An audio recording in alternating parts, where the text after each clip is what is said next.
sebelum melakukan observasi itu ada beberapa hal yang akan saya tanyakan terkait pembelajaran yang akan dilakukan. Tidak ada apa-apa Bu ya. Baik, yang pertama saya ingin menanyakan apa tujuan pembelajaran yang akan Ibu lakukan nanti di pembelajaran ketika saya melakukan observasi. Untuk tujuan pembelajaran untuk materi pokoknya sebenarnya tentang reproduksi pada tumbuhan.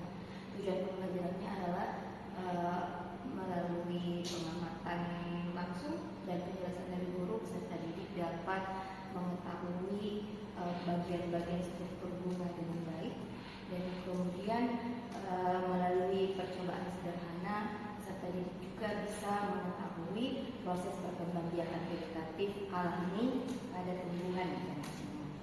Oh, berarti ada dua Bu ya, tujuan pembelajaran melalui pengamatan struktur dan percobaan sederhana. Baik. Dari dua tujuan pembelajaran ini Bu, kira-kira apa strategi atau apa aspek yang ingin Ibu kembangkan dari anak-anak? Yang pertama terkait bagian struktur bunga, di sini strategi yang saya kembangkan untuk peserta didik adalah dengan pengamatan langsung dari bunganya. Jadi saya akan mengorganisasikan kelas pada peserta didik untuk memilah sendiri bagian-bagian dan ditempatkan di jenis tertentunya. Misalnya ini adalah kelopak, ini sepal, ini petal, dan lain-lainnya. Kemudian selain itu juga akan dilakukan percobaan sederhana terkait perkembangbiakan vegetatif alami pada tumbuhan. Di situ peserta didik akan bisa melihat bagaimana tunas bisa bertumbuh melalui percobaan sederhana dengan air dan bawang merah. Jadi peserta didik bisa mengamati secara langsung ternyata tumbuhan begini loh cara berkembang biak. Baik, berarti pengamatan secara langsung peserta didik yang akan Ibu ingin kembangkan. Nah, setelah itu kira-kira untuk melakukan percobaan ini atau pengamatan struktur bunga ini apa saja yang perlu Ibu persiapkan? Untuk kalau yang pertama pengamatan langsung bunga, kita perlu ada bunganya. Untuk itu saya menyiapkan bunga kembang sepatu karena bunga kembang sepatu termasuk bunga yang sempurna, semua bagian-bagiannya ada. Kemudian untuk pengamatan observasi sederhananya itu kita menggunakan bawang merah, gelas plastik, dan tusuk gigi serta bahannya. Jadi ada beberapa hal yang tentu perlu Ibu persiapkan. Selain itu juga tetap ada PowerPoint untuk penjelasan dasar teori di awal. Jadi siswa tidak langsung melakukan percobaan tanpa dasar teori mengetahui ini kenapa bisa seperti ini. Tentu ada arahan dari kampus. Ya, berarti dibutuhkan juga media pembelajarannya ya Bu. Baik, rencananya ini kapan dilakukan Bu? Insya Allah besok ya. Baik Bu, mungkin cukup sekian percakapan kita sebelum observasi yang akan dilakukan besok. Mudah-mudahan pembelajaran yang Ibu rancang tadi ini bisa berlangsung dengan baik. Terima kasih atas waktunya.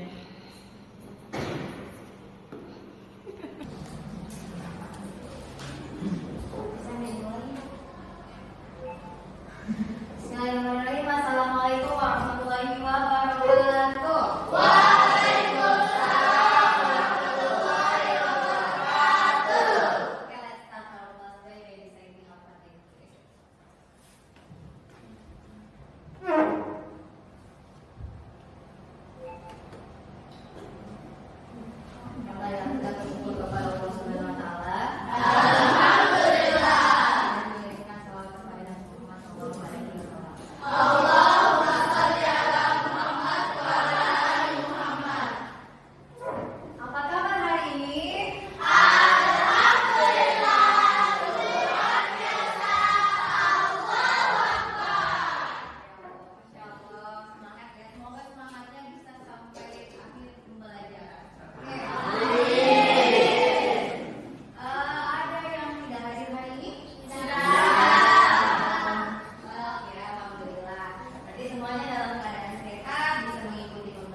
Ada yang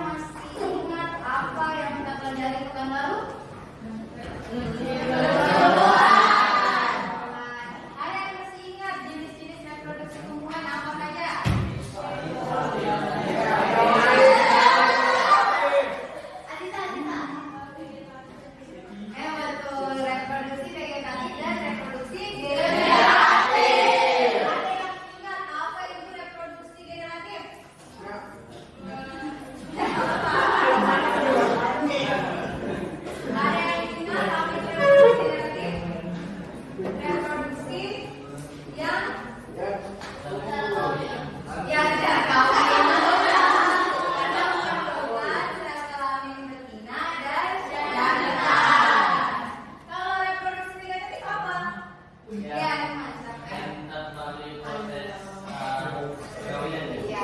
kebalikannya ya, nanti dari regeneratif ke vegetatif yang secara tidak secara alami dan dilakukan.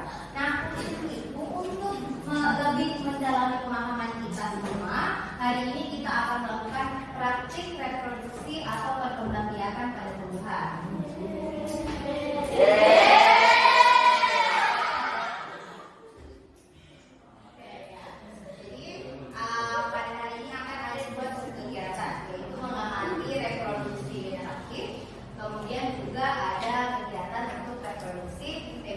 Pada tumbuhan. Sebelum itu Ibu akan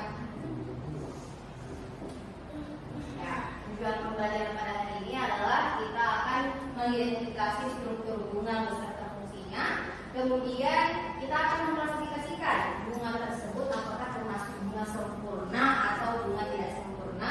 Kemudian kita akan melakukan pengamatan langsung terhadap reproduksi vegetatif dengan indikatif. Jadi akan ada percobaan sederhana yang insya Allah akan kita lakukan dalam belajar pembelajaran pada hari ini. Jadi biasanya dalam yang sudah ada gelasnya boleh mengikuti pertemuan yang ada di RKPD ya. Pertama, silakan buat 3 lubang ya dengan membentuk pola melingkar di gelas plastik masing-masing. Jadi jaraknya sekitar 1/4 dari atas. Jadi dia di atas pena. Nah, buat 3 di sini lubang ini 1, 2, 3. Bisa pakai cutter atau tusuk gigi. Ini nanti ada fungsinya yang bisa dilewati oleh tusuk gigi.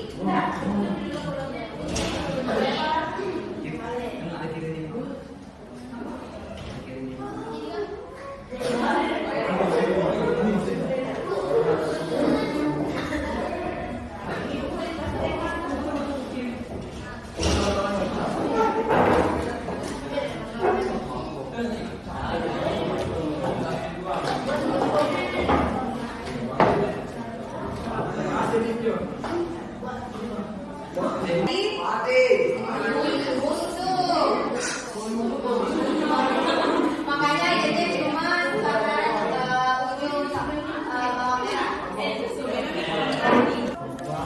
ujung ya itu contohnya.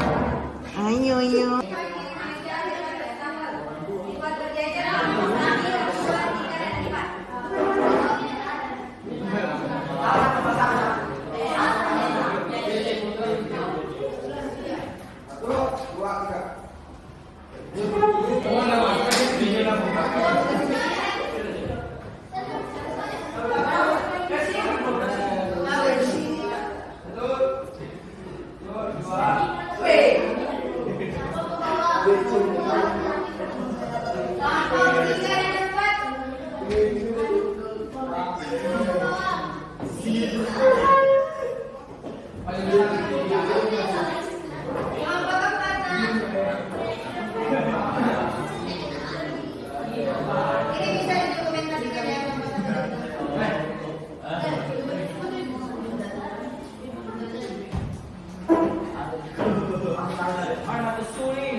Boleh didokumentasikan hasil pengerjaan kelompok 1, 2, 3, dan 4.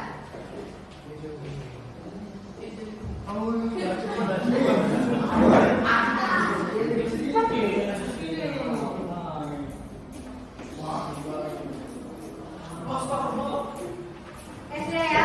Hai Sofi. Hai Sofi. Nanti Ibu akan jelaskan apa lagi yang akan kita lakukan.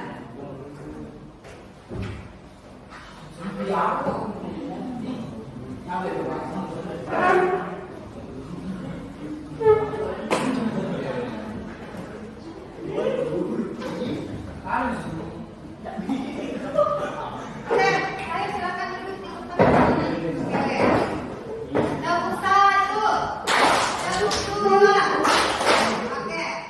Yang akan kita lakukan selanjutnya adalah silakan amati instalasi bawang merah masing-masing setiap hari ya. Jadi nanti setiap hari datang ke sini kecuali pas itu kan sama. Oke, mau ikut. Nah, jadi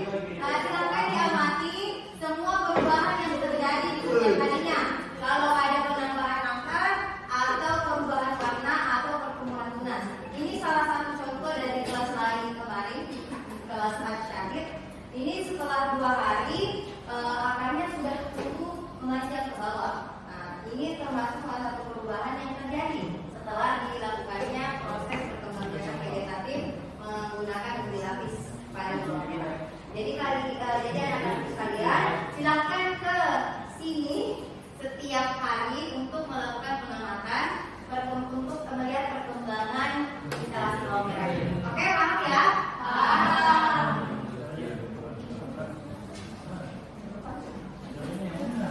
Oke, selanjutnya kita akan melakukan aktivitas kedua, yaitu terkait reproduksi generatif. Percontohan biakan dengan pada tumbuhan. Oke, saya minta semuanya berdiri.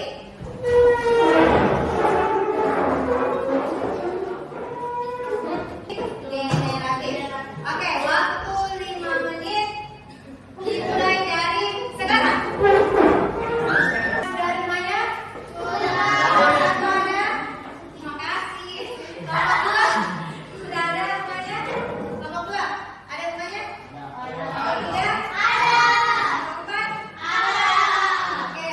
Siapa yang suka menggambar? Saya. Jadi di LKPD-nya sudah ada kolom untuk menggambar bunga yang sudah kita ketik tadi. Bacakan nih gambar, bagian sudah bergambar, dan lakukan penunjukan bagian-bagian struktur bunga. Oke, silakan. Nah, soal yang tidak menggambar. Anggrek.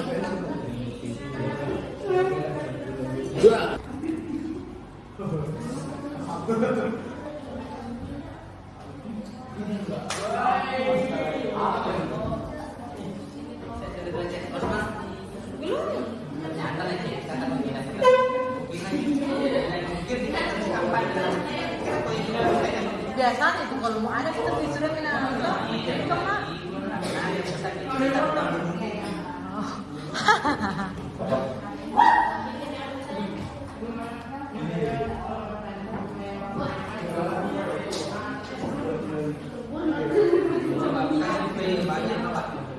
kalau hujan anu sebenarnya kan sih bilang karena itu saya kemarin nanti apa cipe 4,2 ambil 5 juta 4,950 bukan.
Ingat ya, pekan lalu kita sudah bedakan mana kelopak, mana mahkota.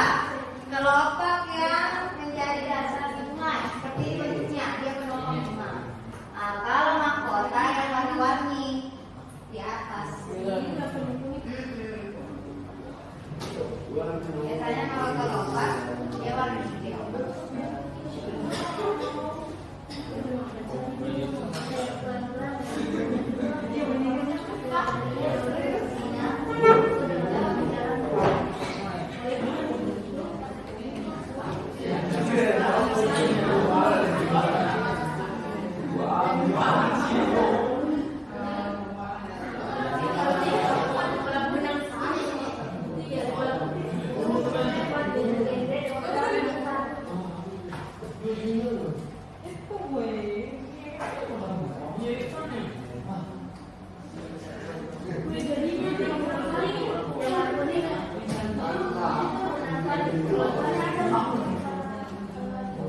Bagian-bagian bunga apa saja yang ditemukan di bunga berenang itu?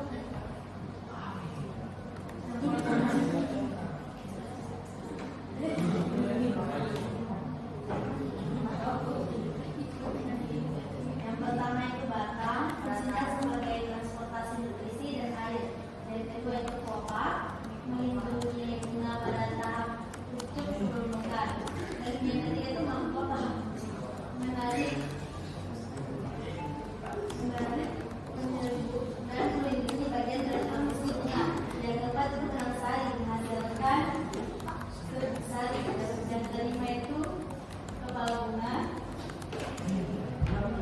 yang merupakan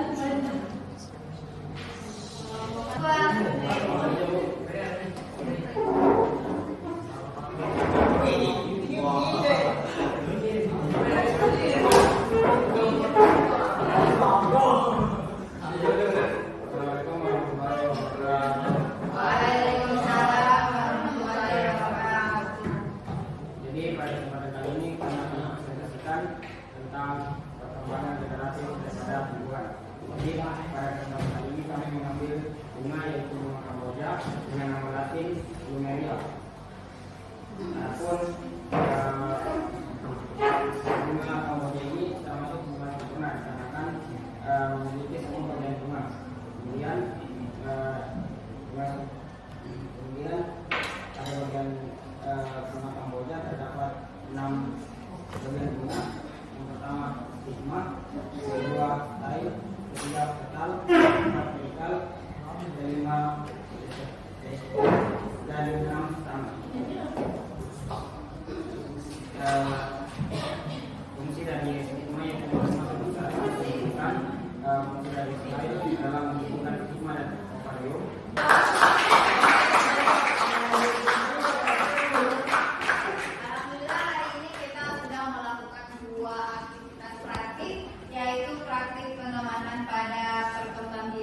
Vegetatif yaitu bawang merah dan juga mengidentifikasi struktur bunga ya pada proses perkembangbiakan vegetatif pada tumbuhan. Oke, sebelum menutup ada yang mau menyampaikan kesimpulan pembelajaran hari ini?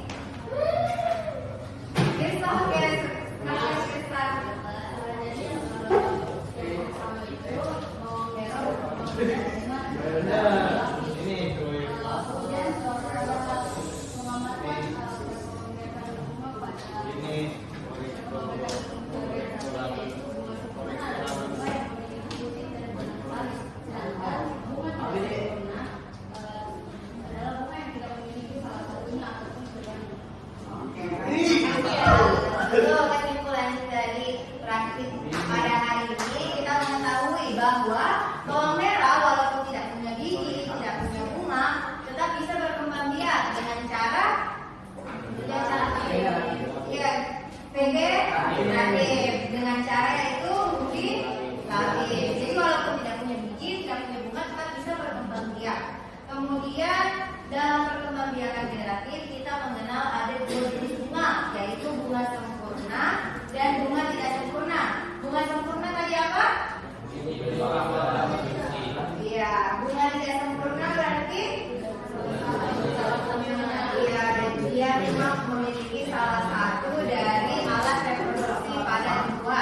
baik itu senang sekali maupun hanya putus saja. Oke, jadi praktik perkembangbiakan reproduksi tumbuhan pada hari ini Ibu harap semuanya bisa paham dengan baik dan juga bisa memetik hikmah dari praktik yang dilakukan pada hari ini, bahwa Allah Subhanahu wa Ta'ala begitu besar kuasanya, bahkan tumbuhan yang tidak berbiji pun, tidak memiliki bunga juga tetap bisa berkembang biak dengan kuasa Allah Subhanahu wa Ta'ala, yaitu melalui perkembangbiakan vegetasi. Oke, itu saja untuk hari ini. Ada yang mau bertanya sebelum menutup pembelajaran? Ada yang mau bertanya? Ada ya? Udah paham semua ya? Mari kita tutup pembelajaran pada hari ini dengan membaca surah Al-Asr.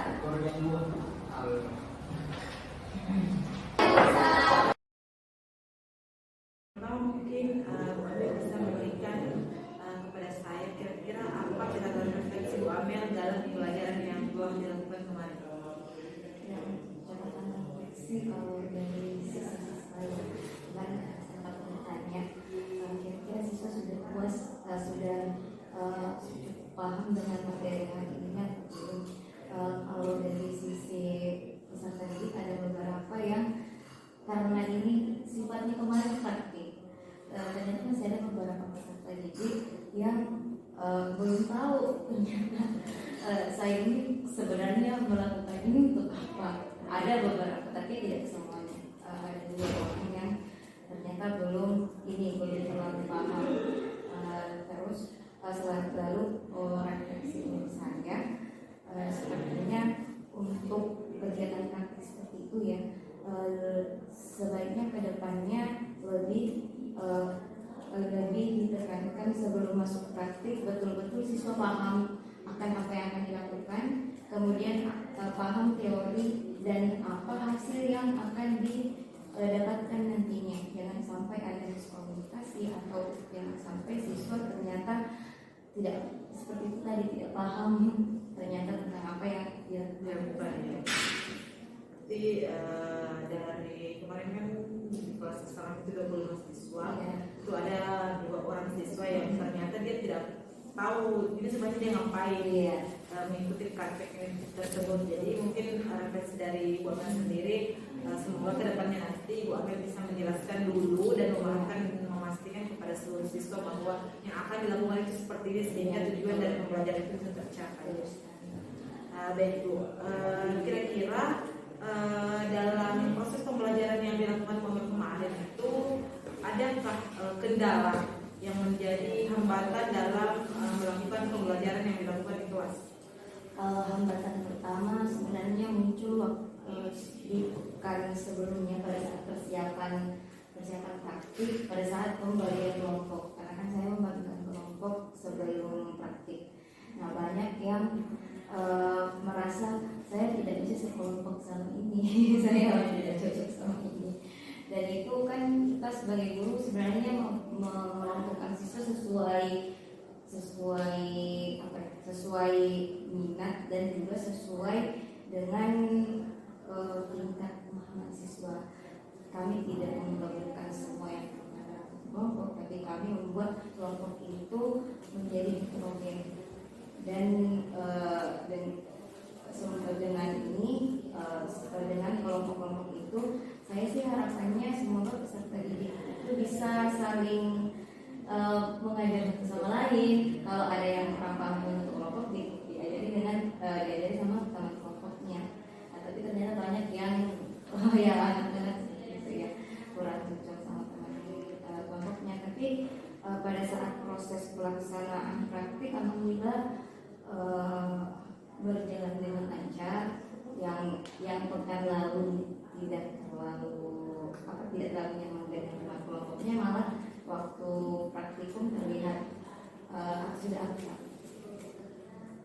Kemudian juga dari hambatannya dari waktu ya. Kalau kemarin itu sepertinya saya agak salah mengestimasikan waktu presentasi, hanya memberikan waktu 30 menit presentasi untuk semua kelompok. Padahal yang mau dipresentasikan itu kan terkait bagian-bagian bunga dan apa yang mereka temukan di lingkungan. Sepertinya bisa presentasinya di praktik ini dibuat jadi 2 pertemuan khusus untuk praktik, dan yang kedua untuk menyampaikan hasil praktik ini tersebut. Baik, jadi tadi hambatan yang dirasakan Bu Amel itu ternyata ada yang waktu persiapan pembelajaran ternyata anak-anak ada yang tidak mau sekelompok dan mungkin mereka merasa kalau sekelompok ini seperti itu. Ternyata pada saat melakukan praktikum itu mereka sudah enjoy dan bahkan bekerja sama dengan baik ya. Kemudian yang kedua waktu presentasi dia seperti yang saya lihat juga kemarin sebenarnya itu memang waktu 2 JP itu kurang jika anak-anak mau melakukan praktik, belum lagi menyiapkan bahannya dan melakukan presentasi. Mungkin betul yang dikatakan Bu Amel memerlukan 2 kali pertemuan ya. Baik Bu, kira-kira dari proses pembelajaran yang kemarin Ibu Amel lakukan di kelas 9 itu apakah Bu Amel merasa puas dengan proses pembelajaran yang telah Ibu lakukan itu? Kalau merasa puas, sepertinya kalau sebagai guru kita tidak boleh langsung puas terhadap apa yang kita lakukan. Menurut saya, walaupun saya bisa bilang proses pembelajaran pada hari itu berjalan dengan lancar, tapi tentu masih ada beberapa hal yang perlu diperbaiki untuk kedepannya. Dan saya selalu menekankan pada diri saya untuk tidak terlalu puas dengan apa yang saya capai hari ini, karena saya perlu perkembangan untuk hari esok. Betul sekali Bu ya, sebagai guru tentu kita harus senantiasa untuk terus belajar dan selalu melakukan refleksi terhadap pembelajaran demi kebaikan pembelajaran siswa. Baik Bu, kemarin juga saya lihat di proses pembelajaran itu Ibu senantiasa menyebutkan terkait spiritualisasi dan nilai-nilai sosial emosional yang harus ditenangkan oleh siswa dalam pembelajaran maupun di luar pembelajaran sebagai peserta didik. Nah, menurut Ibu apa hal positif yang Ibu lakukan dalam proses pembelajaran yang kemarin itu? Hal positif yang saya lakukan saya setiap pembelajaran selalu menyisipkan spiritualisasi konten. Saya sering menyampaikan dalil di awal pembelajaran dan kemudian kembali menyebutkan di tengah dari pembelajaran supaya lebih menguatkan kepada siswa, apalagi IPA kan termasuk mata pelajaran sains yang banyak disebutkan dalam Al-Quran. Kemudian selain itu saya juga di akhir pembelajaran selalu menyisipkan beberapa nasihat kepada peserta didik. Kemudian untuk pembelajaran saya rasa salah satu hal positif saya adalah dengan karena saya mengambil metode yang mengaktifkan siswa, jadi peserta didik ini tidak merasa bosan, tidak merasa mengantuk. Apalagi di tengah pembelajaran saya mengarahkan peserta didik untuk berpencar keluar dari kelas, dan di situ saya merasa sangat senang melihat antusiasme siswa sampai ribut ya, agak ribut. Semuanya berpartisipasi aktif dengan pembelajaran. Baik Bu, kemarin seperti kita tahu itu di kurikulum materi itu kan kita dituntut untuk senantiasa melakukan diferensiasi pembelajaran. Menurut Bu Amel, kemarin di pembelajaran Bu Amel itu Bu Amel sudah melakukan diferensiasi atau bagaimana? Ada saya melakukan diferensiasi dengan saya kenapa kemarin untuk pengamatan bunga saya tidak memberikan langsung bunga, saya tidak menyiapkan bunganya sebelum pengamatan, karena saya maunya siswa-siswa yang minat belajar kinestetik yang suka bergerak ya langsung berhamburan keluar, suka dengan pembelajaran bergerak ya, seperti itu. Kemudian selain itu di LKPD selain beberapa tulisan tertulis, saya juga menyisipkan satu tugas untuk menggambar. Nah, sebelum saya menanya siswa apakah di sini ada yang bisa menggambar, ternyata beberapa dari saya itu akhirnya dia yang bertugas menggambar, kemudian temannya bertugas untuk bersama-sama mengamati bunga bagian-bagian bunga. Jadi jenis differences yang Ibu melakukan ini, jenis differences ini berupa proses Bu ya, proses.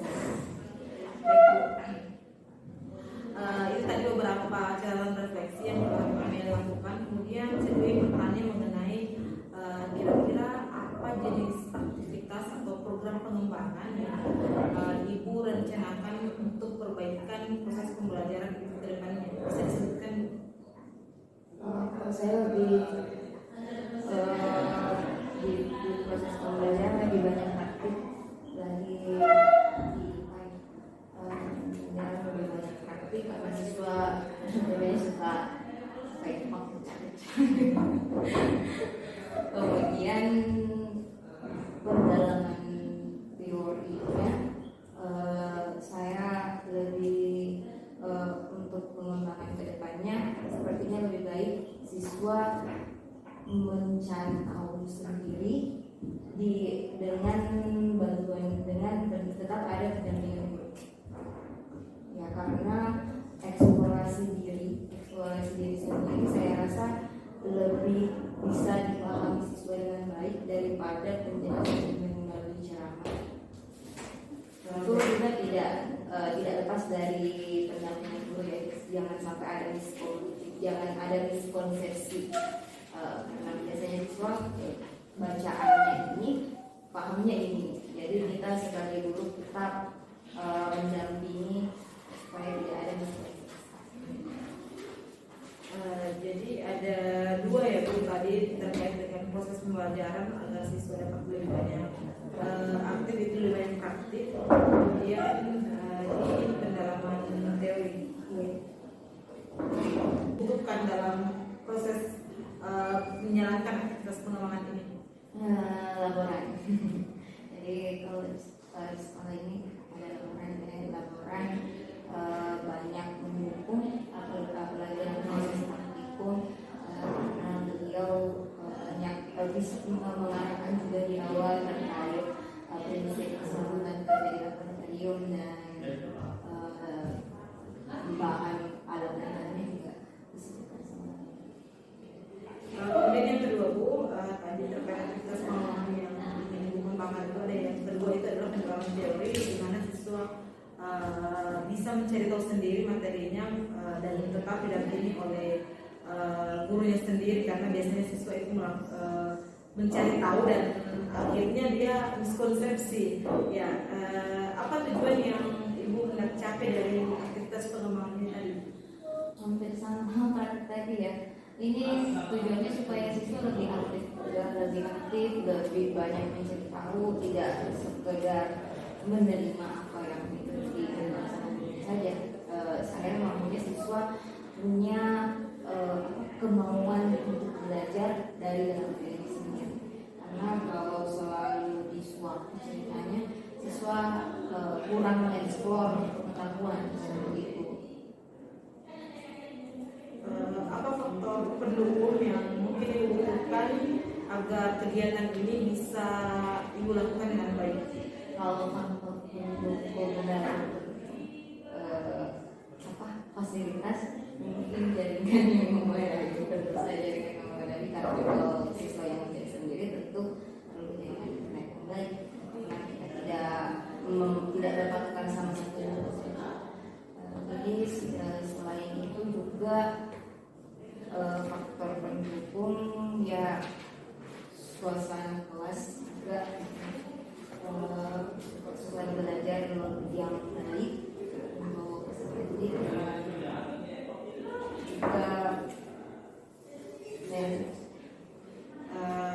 baik Bu.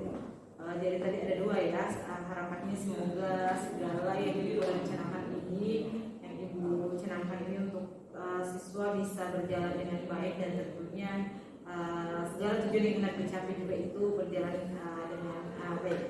Terima kasih Bu atas waktunya. Mungkin saya cukupkan sesi wawancara pas observasi ini.